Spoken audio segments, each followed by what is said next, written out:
ஏதாச்சும் வேணுமா மாப்பிள? ஒரே ஒரு ஆம்லெட் மட்டும் சொல்லு மாப்ள. மாஸ்டர் ஒரு ஆம்லேட். ம். ஆமாம், மாமாவுக்கு ஃபோன் பண்ணியால? டைம் ஆச்சுல, ஊருக்கு போகணும்ல.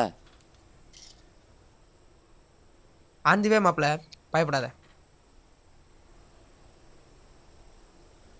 சரி மாப்பிள, நான் பில்லு கட்டிட்டாங்க நிற்கேன், நீ வா. சரி நீ போ, நான் பின்னாலே வரேன்.